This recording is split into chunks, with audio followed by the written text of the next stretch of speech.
והשם יתברך תמיד אוהב אותי ותמיד יהיה לי רק טוב.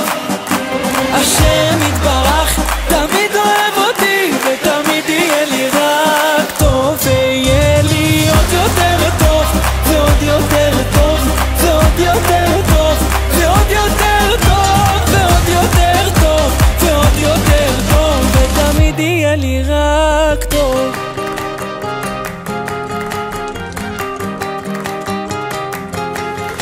שומע מרחם עליי ותמיד עונה לי, ואם עדיין לא ממשיך לחכות, מלא אותי בזה שאתה תמיד אוהבתי, תיתן לי כל יום מחדש מתנות,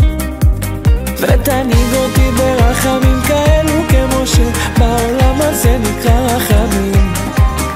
שיראו כולם שכן אתה שומע תפילות ונחייך